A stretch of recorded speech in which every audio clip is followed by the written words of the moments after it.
Good evening and welcome to the third in our audience with webinars. Apologies for the delay, but rural broadband has let us and Jim down this evening, so the delay has been getting Jim to dial in. So I'm still, we've got Jim on the phone. I'm delighted to have Jim. Many of you will recognise the picture that's on your screen of a classic picture of Jim and his Peak District farm. I've known Jim for a couple of years now. He's well-known, forward-thinking farmer, writes for the Farmer's Guardian. So welcome, Jim, and thank you for being part of this, even with the technical difficulties. Thanks for having me. I'm so sorry about the state of the internet here. I think it just demonstrates what a lot of farmers and rural businesses suffer in the more remote parts of the country, and we all think of it. Now, the final thing is I looked on Jim's social media pages, and on Instagram it says his title is "A Farmer Who Likes to Ask Questions." So unfortunately, Jim, it's going to be a farmer who gets asked questions tonight. Probably deservedly so as well, because I'm the person that asks the annoying questions all the time. So we thought we're glad we've got you. We thought you'd be a really interesting subject because you've got quite a lot. You're quite a proactive farmer. You're quite forthright in your views and ideas and pushing forward. But we thought we'd go back and start the start and how you got to where you're from. So you're not from what would we say, a typical farming family, i.e. there wasn't a family farm, but I think you were the son of a pig farm manager. That's it, yeah. Dad was manager of quite a reasonable sized pig and beef operation, and my uncle was a tenant arable farmer just near Liverpool. All right. So, and what could you describe just sort of what influenced you to take to tread the road of becoming a farmer and go into the farming industry, and how that all developed? Well, I enjoyed it, going and helping Dad from as soon as I could really walk. Used to really love going to my uncle's farm at harvest time, and I was really interested in what they were doing from a really early age, really. So the seed was sown quite early, and it never really faded away. There's a few times when I wondered, if it was actually something I was ever going to be able to do, but it was the sort of burning desire was there from a very young age. And that's you're a great proof that if you've got the desire and the drive, you can achieve great things. Did you go to an agri college or whatever? What experiences did you sort of get before you got into farming your own land, should we call it? Yeah, well, I obviously helped Dad quite a lot from a very young age. I was employed as the farm dog at one point because there was an allowance for a sheepdog, and that was my wages, which I think was something like a pound an hour. Yeah, that sounds about right. And obviously, like I said, used to love going to help my uncle on the farm near Liverpool as well. So there's a bit of variety in sort of different types of farming, which really interests me and still does. Yeah. So after I finished my A levels, I went and had sort of a year out and worked on a neighbour's farm for a year to see what it was like full time working for someone else, and then signed up to go to Harper Adams. I sort of wanted to spread my wings a little bit and get out of the area that I grew up in and try something a bit different. And it was quite a prestigious college at the time, and it is even more so now. So I was lucky enough to get in there. Did a HND in a placement year, and then topped it up to a degree. Excellent. And I think, what do you think? I'm very keen at encouraging any farming families that want to come back home and work on a family farm or farming to go and work for others. What experiences did you think you gained by sort of working on other farms apart from just helping Dad and things? Did that broaden your horizons, so to speak? Yeah, it did massively, because I'm not saying my dad was easy to work for, but I think having that experience of actually working for someone else, where they don't accept excuses or anything like that, it was a totally different situation. It was a bit more like the real world, and obviously going up to a different farm, they had different ways of doing things as well. So it sort of opens your eyes quite often how you could do things differently or better, and sometimes how not to do things. And if you do, that experience is invaluable, really. Yeah, and I appreciate that, and you see a lot of people saying the same thing, that to learn you should go elsewhere. Now I believe, like many, and I probably wished I had it now in my ripe old 40s, but I believe like many, you spent you went out to New Zealand and experienced farming out there. What was how did you benefit from that experience? Yeah, it was brilliant. I mean, I think it was something I always wanted to do, but when I was a bit younger, I probably didn't have the confidence. So I think I probably did the right thing going and doing a sort of year out locally after my A levels, and then obviously got a placement year at Harper as well, which was great. But then it just felt like the right time for me to do it when I was sort of in my early 20s after I'd graduated. I was probably slightly more mature and a little bit more confident. So yeah, got myself a job sorted out before I went out there, and it was brilliant, really. It just opened my eyes up to a whole different world of farming. There's all sorts of experiences, non-farming experiences, which were really good, playing rugby and all sorts of different things. I had a job as a possum trapper for a little bit, which was interesting. Yeah, that's different to that's different to mole catching, isn't it? Yeah, it was. Yeah, but well, I really enjoyed it because it just taught me that there was such a different attitude towards things over there than to what I was used to. It was very much a can-do attitude, and they looked at solving problems rather than whinging about them. Yeah. And it was very, it's a big part of their economy over there. So it was a huge industry, and very, very forward-thinking and progressive, and very positive as well. So they were sort of the key things that I learned from it, and it really did sort of sow the seed that I wanted to come back and try and be a little bit more like that myself in terms of my attitude, and actually really made me even more determined to try and get farming on my own at some point.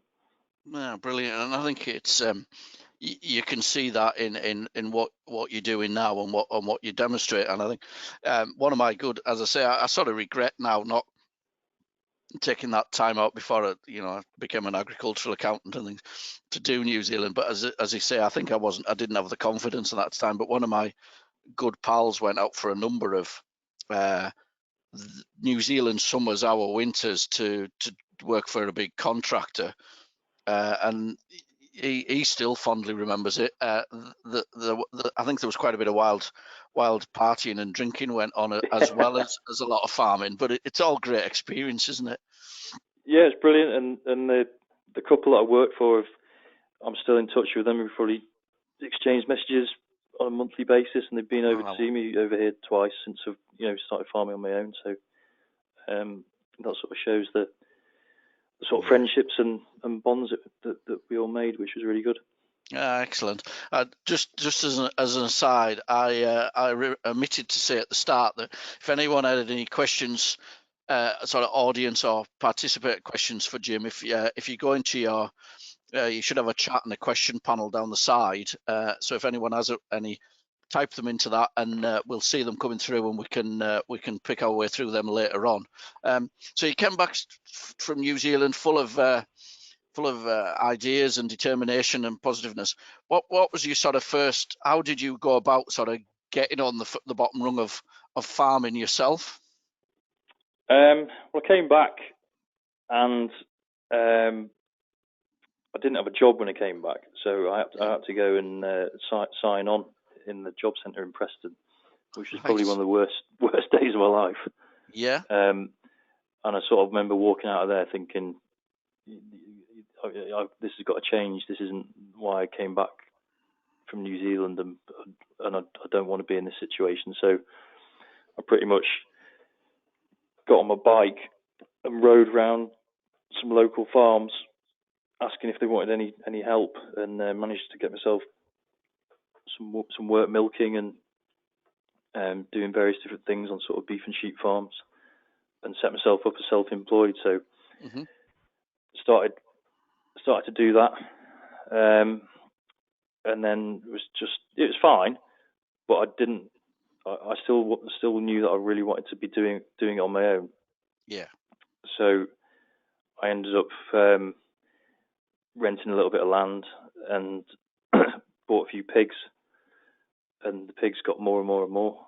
And I thought, well, what am I going to do with these? So my mother was a teacher at the time, and she eventually retired, and she said, well, why don't we start, doing some farmers markets and things like that. So we started doing that and selling pork to restaurants and sending it all over the country in sort of meat boxes and chilled boxes and things like that. And I ended up being so busy doing that I couldn't really work for people anymore. So yeah, so that's where it kind of actually farming on my own 2 feet really started.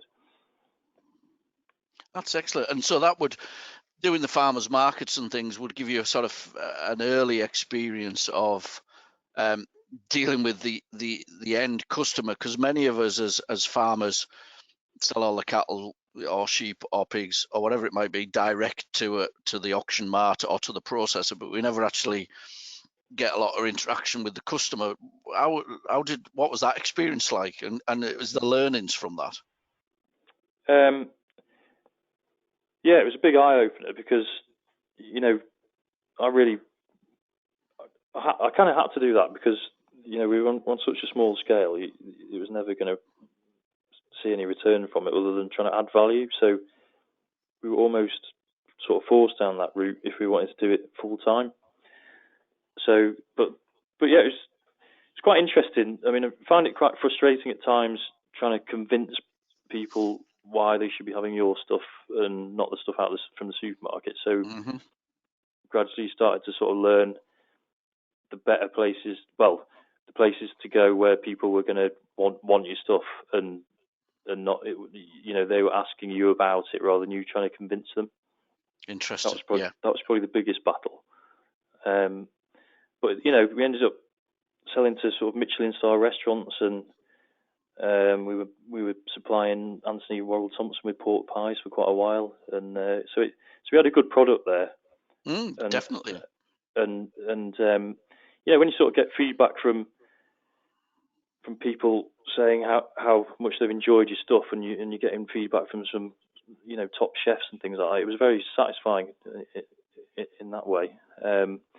It was just frustrating when you were trying to really working hard to convince people why your stuff was better than what they were used to, and a lot of the time you were fighting a losing battle. So it was very much a case of sort of learning where to target your stuff, really.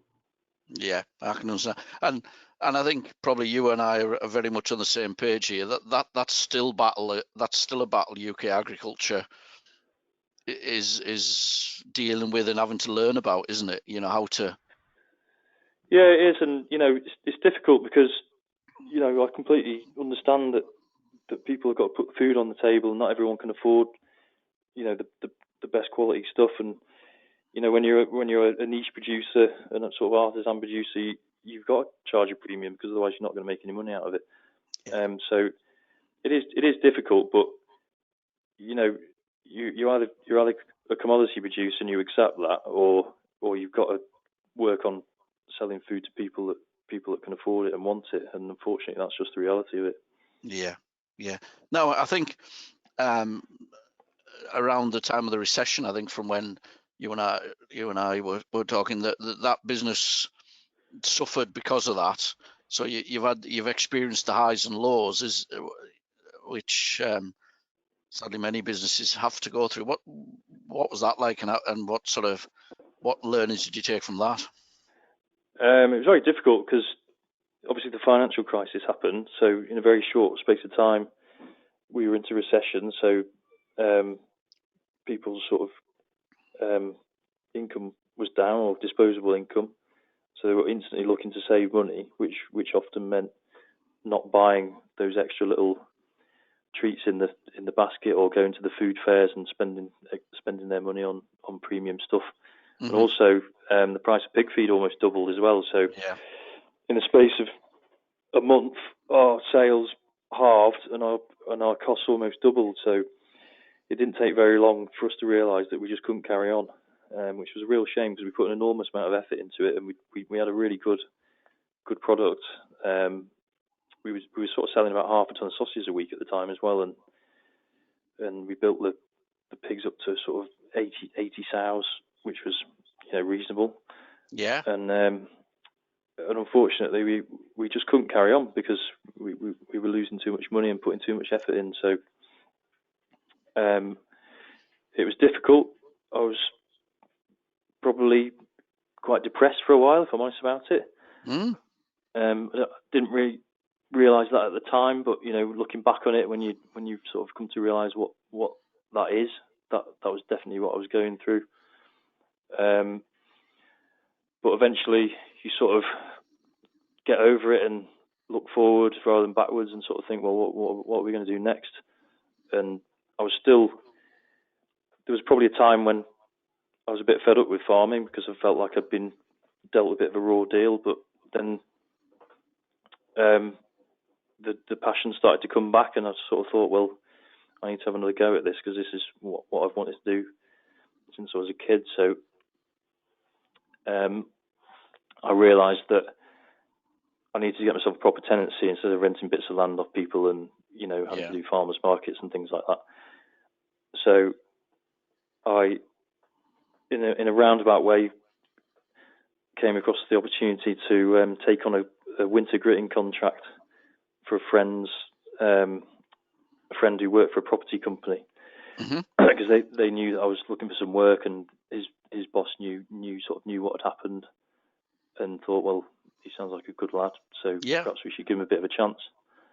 And they basically said, well, we feel like we're being shortchanged by these guys that are doing this work for us, so if you think you can knock 15% off what we're paying them, then the job's yours. So I went through all the figures. My friend lent me a bit of money to buy a gritter, and we went from there, and it was absolutely freezing the first year that we did it. Yeah. I think it was 2011, and it was absolutely freezing. There was a horrendous winter in there somewhere, wasn't there? I can remember it well. Yeah. Yeah. So I paid the first month. I was out pretty much every night, and I managed to pay him back after a month for the gritter. Brilliant. And I think I did nearly 80 nights, which was 11 hours a night.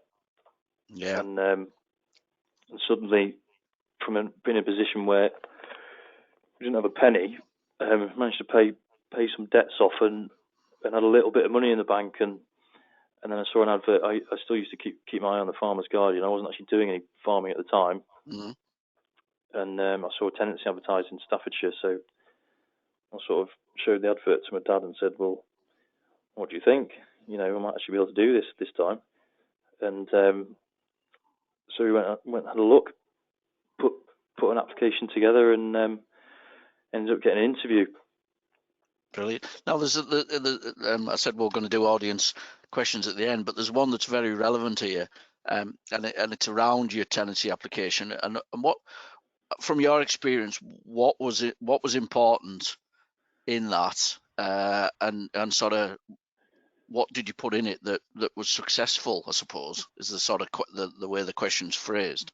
What could you how could you advise and help somebody that's about to go through the process? What did you do? Well, I'll tell you one thing that I was thinking of doing that I didn't. Yeah. Which they found out about later on and found quite funny. But I was single at the time, and I was worried that there was a house there, sort of 3-4 bedroom house, and I thought, well, they're not going to give this to a single guy. So I managed to get a couple of girls that I went to college with to to agree to pretend to be my girlfriend at the interview. Well, I had one sorted out. Yeah. And then I had a backup one. Excellent. And then right at the last minute, I thought, I can't do this because this is just, if they get asked questions, it's not going to work and I'm going to look an idiot. So I sort of pulled the plug on that. Yep. And later on, I told them that I was thinking of doing that, and they said, "Well, you wouldn't have been the first person, and we would have known." Yeah. So I said, "Right, well, it's just so I didn't do that." So honesty is the best policy. First thing. Absolutely. Well, yeah, that's kind of what I was getting around to. Yeah, you need to be yourself, and you've got to get that passion across that this is what you really want to do. I think it's great to have some novel ideas, but don't think you can take the world on at the start. It's got to be realistic. You need to, if you've got a good idea, there's every chance that someone will back you a little bit. You know, I had a little bit of money from the gritting to put into it, and the bank matched it because we put quite a good plan together. I knew quite a lot about farming, I guess. You know, I've always sort of watched stuff on TV and read the papers, and obviously went to Harper and worked on various different farms and things. So I sort of looked at the farm on the open day and thought, well, what's going to be the best thing for this?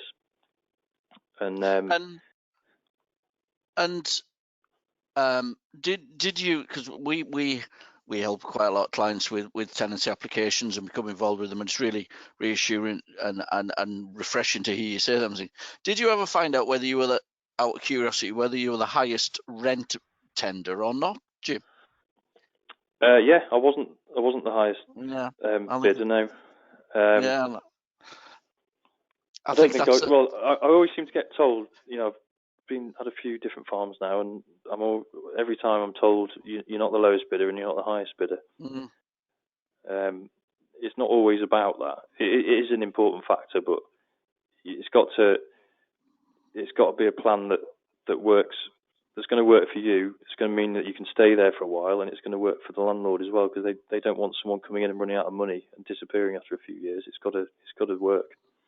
Yeah, so it's not necessarily all about the rent, and it's also about the value that you're going to add to the farm. You know, if you're a good tenant, you're going to probably leave that farm in a valuable state than it was when you turned up. So a decent landlord will probably realise that. Yeah, absolutely. I think that's so honest and such a refreshing attitude of both you and the landlord. And we, you know, I've experienced this, you know, many times where you'd be talking to an agent and they'll say, "Oh, we got a tenant offer or a rate per acre that was, you know, seemed massively high, but we just didn't take any notice of it, or we didn't consider it just because we thought it was unsustainable." And they're wanting, like you've described, a tenant that's full of passion, that'll look after their property, will make it work, but is realistic. So I think that's really useful. So that was the farm in Staffordshire, and then you've sort of you built on that one, and then I mean, one thing I'd add to that is it was also a big positive that I still had the gritting business, so we had an income coming for that, and when you're getting started, that second income was really important. And also that probably helped me get the first farm, because they thought, well, it's not a big farm, this guy's got another income, so the chances of him making it work and keeping some money coming in and paying the rent are quite high. Yeah. So to start with, that was important, and you've got to sort of obviously I wanted to end up farming full time, but you know, be realistic about it. If Rome wasn't built in a day, it'll take you a while to build up, and there's no shame in doing it part time to start with. Yeah, no, I think that's really interesting points, and you know, for people who are watching the webinar, that, you know, and others that might be going to apply for a tenancy or even just try and get some extra land, it's some super points in there. So I think you built on that initial tenancy and grew the business, which it was in Staffordshire, wasn't it? That that's farm. Right. I mean, I'm from Lancashire originally, near Garstang. Yeah. But there wasn't a huge amount of farms to rent in Lancashire, you know, and I just felt that if I wanted to, I was gonna have to move away, have a bit of a clean break, and Staffordshire still do have a good sort of council farm tenancy scheme, and so it was the right thing to do at the time, and I was there for 5 years, I think, but managed to build things up quite quickly, really, and that second income from the gritting was crucial to that. You know, I had another cold year before I went there, and there's a few cold years when I started, so the second income was reasonably good. I managed to pay the bank loan off in the second year, which was really good, and then expanded the farm a bit, took some more land off someone else, got some sort of grazing agreements and things like that, and then converted the sheds into a calf rearing unit as well, so that sort of boosted the on-farm income and was making it a bit more of a full-time venture, really. So you must have had some fairly sleepless nights if you were out gritting through the night and the early mornings, and then effectively looking after the farm during the daylight hours. Yeah, I did, and I probably took too much on, really. I remember at one point I was still doing the gritting up in Cheshire and up towards Bolton and places like that, and driving from Stafford, and I had some sites that I took on down there, and it was taking me up to 13 hours to do the gritting. Yeah. So I was getting back in at sort of 8 o'clock in the morning, having worked all night, and then having to do the farm in the day. And when the weather got bad, I had a time when I had to do 3 days without going to bed.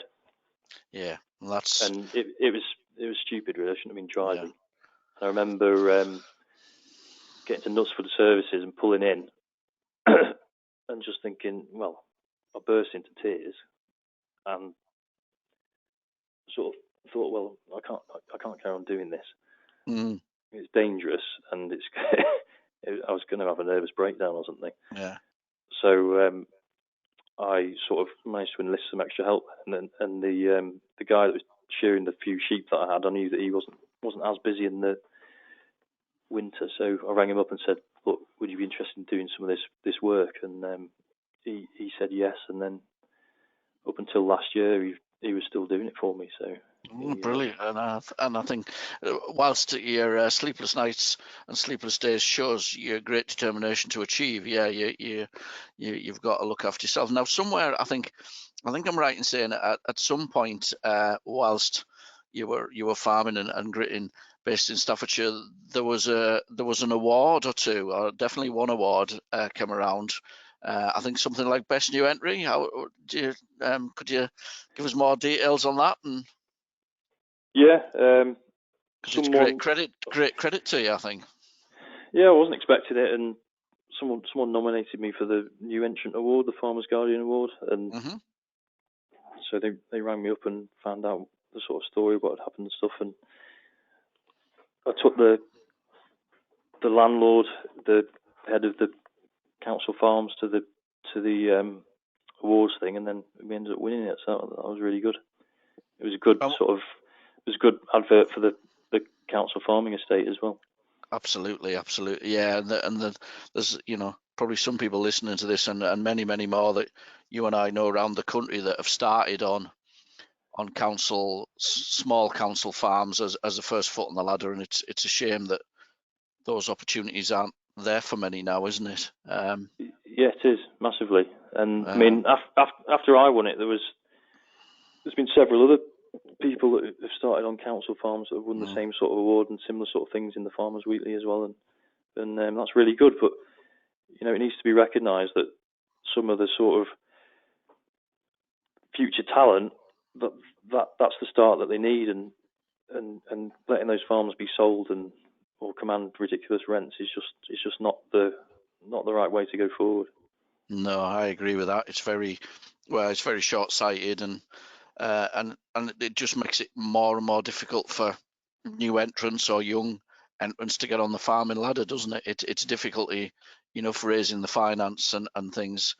But when you just can't even get access to small blocks of land that are viable, it becomes very impossible. It's a big issue, yeah, definitely. Then you moved north to your current farm. So what was the opportunity that arose there to head you north into the Peak District? Yeah, well, we managed to sort of turn the farm around in Staffordshire quite well over time. It needed a lot doing to it, but it ended up becoming fairly profitable in the end. Not without any pain, you know. Yeah. But, and then the farm there was only 85 acres, and I was sort of picking up annual grazing lets on top of that. But there was no real security there because you'd have sort of one patch of land for 1 or 2 years, and then you'd improve it, and they'd decide they either wanted it back themselves or they were asking for more rent, and there was no payments on it. So I thought, well, I think we're sort of outgrowing things a bit here. So I saw an advert in the paper for the farm here, and thought, well, I think maybe it's time for a move to somewhere a bit bigger. So put an application together similar to what I'd done for the council farm, which is just probably a little bit more complex on a bigger scale, and got an interview with my now wife Julia, and so you didn't have to plot to take a fake one this time? No, I managed a genuine one this time. Yeah.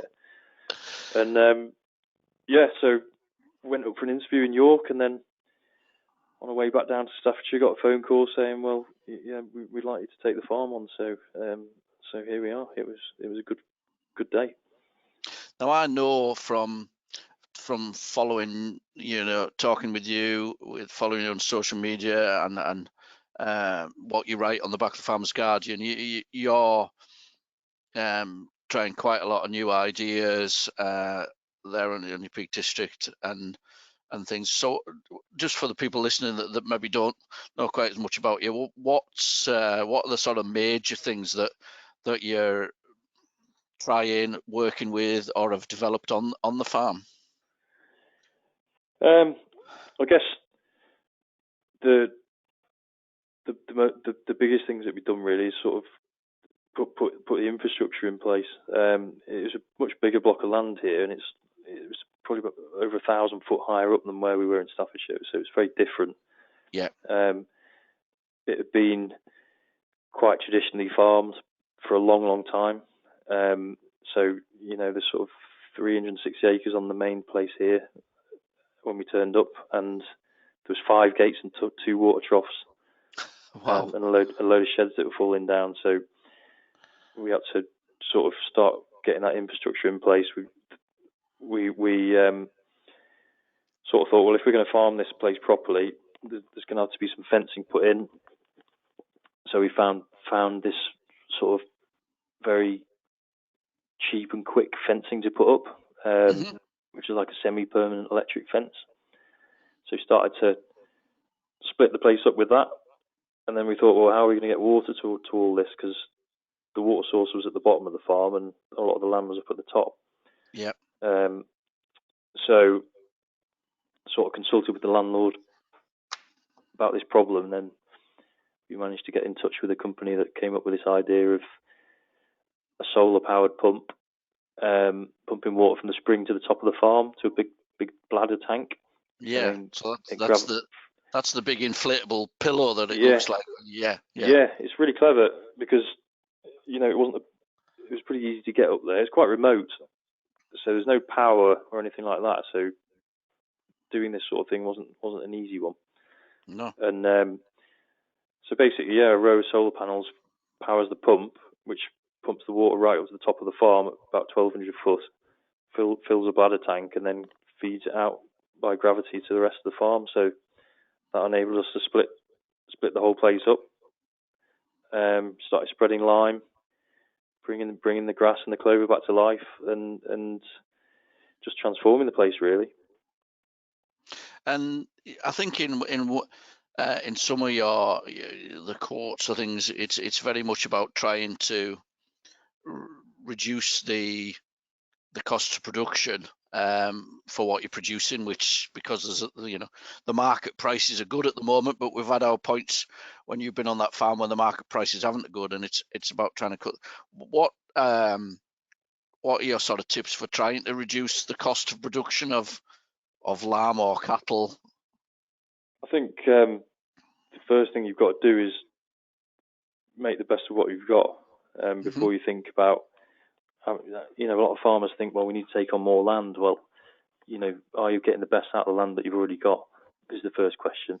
And more often than not, the answer is probably no. Farms are a lot more capable than people think, and don't necessarily need the inputs either. If you little things like getting the pH right and the soil indices right will almost double the amount of grass that you can grow. So effectively, you could go and rent another 100 acres of the same as you've got, or you can double the growth on what you've already got, which is a no-brainer to me, really.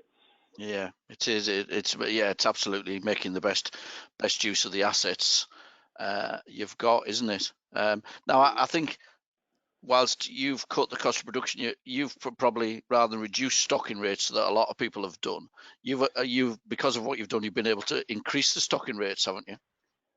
Yeah, quite considerably, really. It doesn't happen overnight, but when you start getting things ticking, getting the clovers back, growing more grass, getting your infrastructure in there, then fairly soon, in a year or two, the farm will be capable of carrying a lot more stock. So doing what we did probably enabled us to double the stocking in 2 or 3 years. Yeah, so that's carrying twice as much stock on the same area of land, which you don't have to be an accountant to work out has got to be better. If I take the mickey out myself. Yeah, there's a sweet spot there, but absolutely, yeah. But it's all about optimizing rather than maximizing, really. It's putting the farm in a position where you're using your sort of natural resources on the farm to be as productive as possible, rather than having to throw inputs at it. Which is what we're trying to do here. I think that's really interesting, and the direction, a very positive direction of travel, which sort of leads us on to, obviously, you're as well as aware as everyone, and I've read some of the thoughts you have on it, of where we go with the reductions in the basic payment scheme and the direct support that way. How are you setting your business up to deal with the reduction in support payments and the future under ELMS and things? What's your thoughts around that other people could maybe take advice from? I think you've got to reduce your costs, make the best of what you've got, and I'm all for diversifying, but I don't think it's a good thing to do unless you're doing what you already do as well as you possibly can, if that makes sense. Right, yeah. So make sure you've got the farming right and you're doing as good a job as possible, getting the most out of the land with the fewest inputs possible before you think about moving on to something else. So concentrate on that, get that right, then start to add value, and then start to look at different things you can do. Because once you get your farming system right, it really should free up a lot of time for you, which you can use that time to do something else. It might be spend more time with your family. It might be, put some glamping pods in, whatever. But just try and get the best out of what you've already got first before you look to do something else. Yeah, that's interesting, and a conversation we often have. It's why look at investing a lot of money or time or expertise in a diversification project if you haven't got the core business running at its maximum. And that isn't, like you, it's not about turnover and things that we're talking on headage numbers in maximum. It's about that optimum, isn't it, where it delivers the best return. Definitely, yeah, and it's got to be sustainable as well. But because if you start jumping into things too soon, you'll just end up with one enterprise subsidising the other. Yeah. Which isn't really a position you want to be in. Now, I believe, I think, well, you and I are on a WhatsApp group, and I know you've now got pigs back in, and I think they're actually threatening to be thirsty pigs at the moment, aren't they? But Yeah. because you're having water problems. But pigs at 1,200 foot isn't a common thing. So, what sort of pig enterprise are you back into? Yeah, well, lamb the sheep outdoors. I've got a reasonable number of cattle, but they've been sort of booted out of the main sheds, and I just don't like the idea of having empty sheds for a large part of the year, because I'm paying a reasonable amount of rent. So we decided to convert them into a B&B pig unit. So there's just over 1,000 pigs here at the moment, which is pretty good because it's not overly time consuming. It's a monthly income, and also it provides the bulk of the fertilizer for the farm. So all that P&K is coming from the feed that's paid for by someone else. Yeah. And I've got one bag of nitrogen in the shed, and I'm not really intending on buying any more. Excellent. Yeah, and I think the thing, also with pig bed and breakfast is it's in terms of what farmers do, it's low risk and low capital intensive, because the capital's tied up by somebody else, isn't it? Yeah, I mean, even to the point where they will provide you with all the equipment you need and write it off over your payments over 12 months. So it's a pretty relatively cheap thing to get into, and you're starting to see some money back pretty quick. And it follows very much your philosophy of making the most use of the assets you've got, isn't it?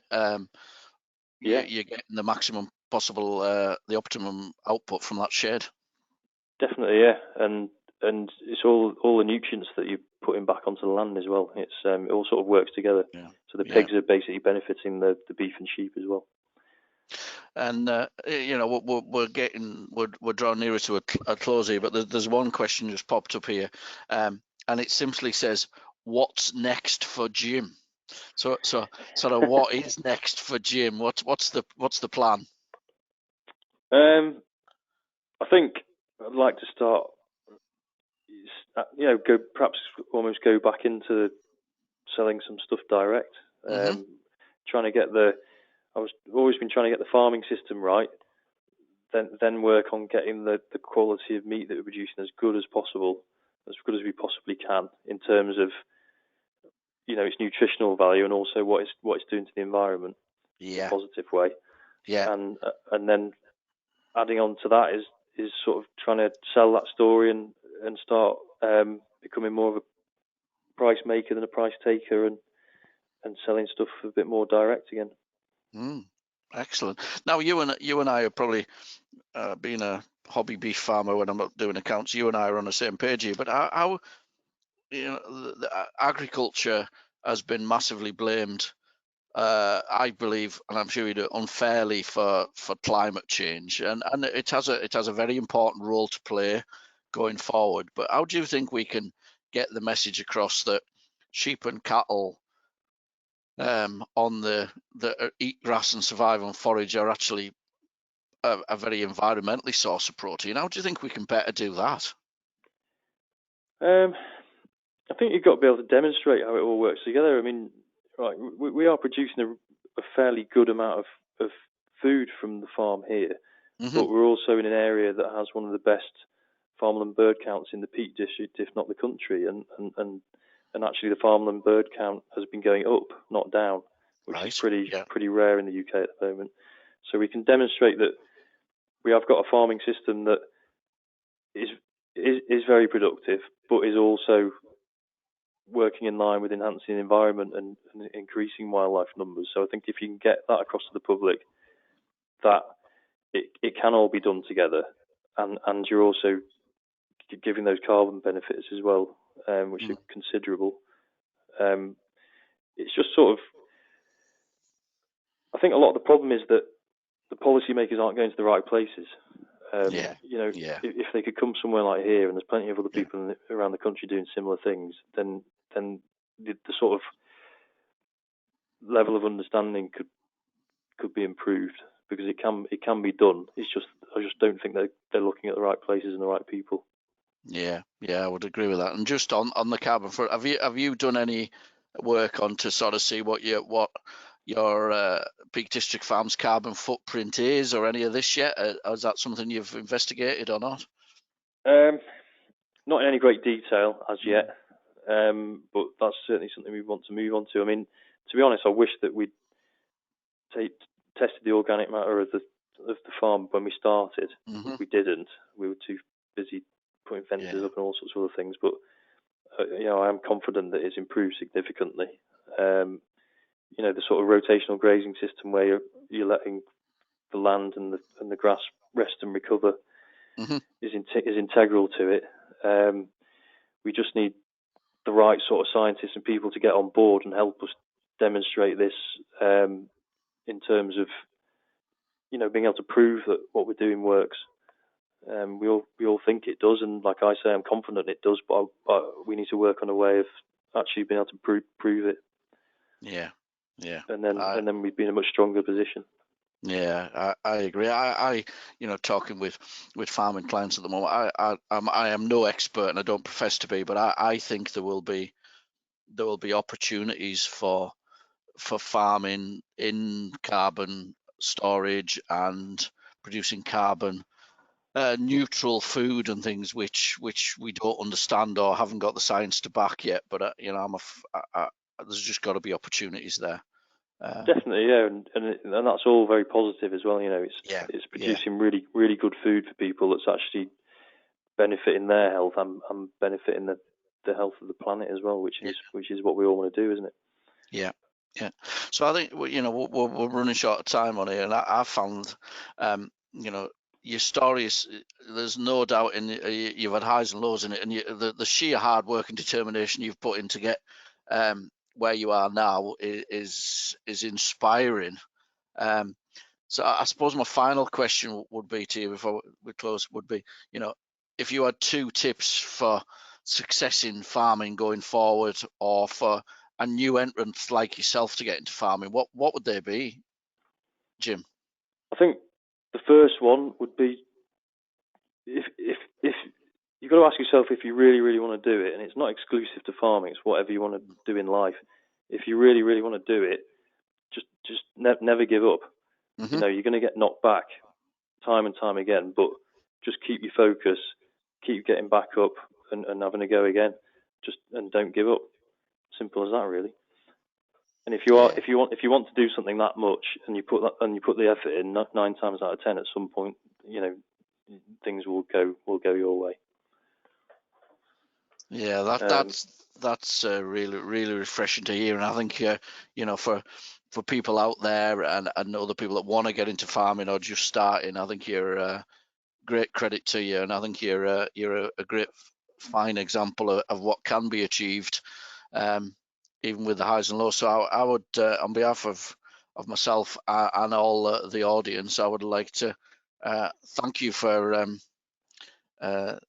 being so honest, very honest through that, for being so open to the questions and telling us your story, and for dialing in when the broadband was frustrating you, because it just well, we didn't give up on that one either, did we? No, you did not. Brilliant to you. And I think it just demonstrates what a lot of rural Britain has to face in broadband, and in COVID pandemics and things, when we've all had to rely on it more, it must be quite frustrating for you. So, but on behalf of us all, Jim, I would thank you very much for being so open and honest. No doubt you and I'll keep in touch and catch up with you somewhere. And just before I close, for the April guest for our audience with is another contributor to the Farmer's Garden. It happens, but we've got Will Case, who's many of you'll know, who's a farmer in the southern peninsula of Cumbria, the South Lakes, and will be joining us. So watch out for that one. It'll be the 3rd week of April. So Jim, I hope you get the water back to your pigs and you come up with that. And we'll catch you sometime. Thank you. Thanks a lot. It's been a pleasure. Cheers, Jim. Cheers. Bye-bye.